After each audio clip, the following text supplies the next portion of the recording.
Let's see now how we can configure the service. First is configuring endpoints. So WCF services are visible to the outside world through the so-called endpoints. Each endpoint consists of three parts. Address, which is the URL of the endpoint. It can be relative to the base address. We have binding, which is the protocol over which the communication with the server is made. And we have contract, which service contract is visible to this endpoint.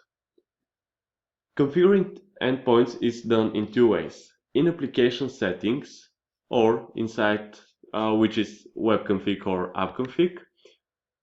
There we have a section system.service model, and inside it we're configuring it. This is the most frequently used approach. The other option is to do it by C# code, and here how we can do it. So we're using self-host and we're calling add_service endpoint.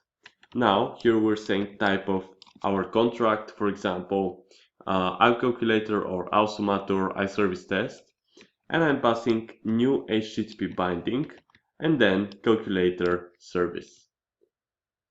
Configuring endpoints in config files. So system.service model contains many configuration options, and there are two very important elements for WCF: services, which defines services, and endpoints, and service, which is service elements that are configured by their behavior configuration attribute. Points to an existing behavior, and they have endpoint element.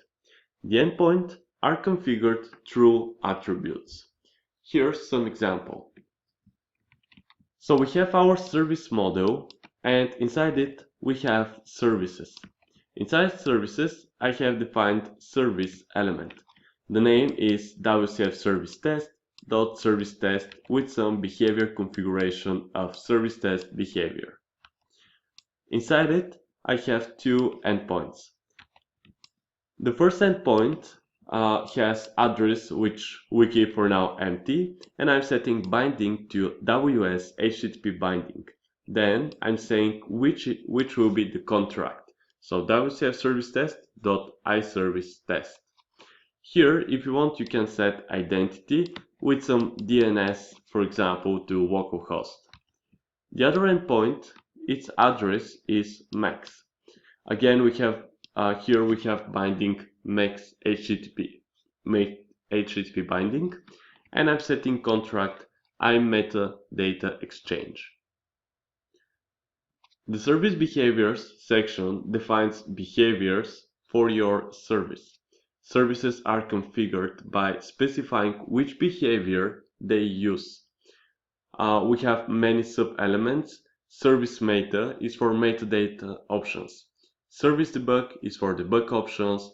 We have also data contract serializer, which is controlling the way data contracts are serialized. And here an example. So inside my service behaviors, I'm having a behavior with name WS service test.service test behavior. Here I'm passing service metadata, which HTTP get enabled true. So now you can make HTTP GET requests.